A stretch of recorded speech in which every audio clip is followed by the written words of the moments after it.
Griffin, you're the new home run king of the team, bypassing Blake tonight. Just what was working so well for you? Yeah, I hope that's the same thing towards the end of the year, but I don't want to mouth off to Blake right now. He can kind of put me in the dust pretty quick.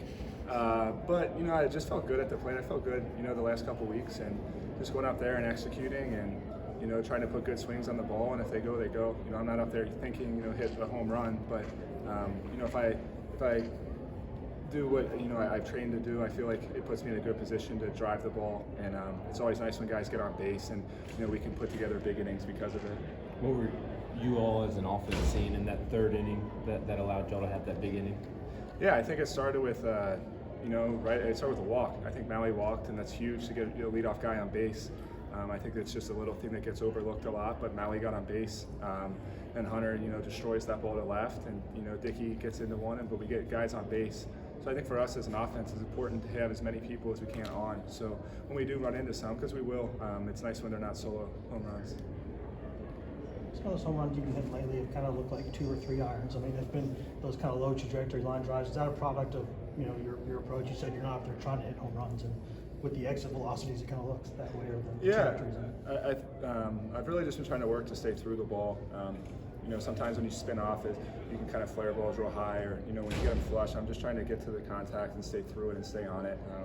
Which works with me a lot of not spinning off the ball. So staying through it helps me kind of like my bat might be on path with the ball. Like once I hit it and through it, so it's more of a flush feeling or contact point.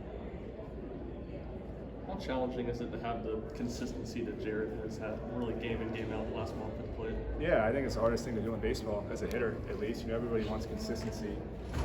It's extremely difficult to do. So hats off to that guy, but I think it's it's pretty easy to see why he's having so much success. He's willing to do whatever it is in that at bat he needs to do to be successful, right? They shift and he's willing to put down a bunt for a hit. He gets to 2 strikes, he's willing to shorten up and chop the ball up the middle. And if he's in an advantage county, he's willing to do damage because he's just a really good hitter. And consistency, like you said, it's the hardest thing to do in this sport. But when you have an approach like that, it gives you the best chance to be consistent. So he's just a good hitter in general. He can do a lot of things, and he has a lot of tools in his belt to be able to use. And as a hitter, that's the best thing you can have. There's allowed you to click to the extent that you have this last month or so, especially. I guess it's not a given that you're going to be in the lineup every day that you show up. Yeah, just staying focused on what I can control and trying to prepare the same way every day. Whether if I know I'm in there and I'm not, or if I'm not, showing up to the field and taking my BP and my prep work the same way every day. And then if I'm not in there, just trying to stay locked in.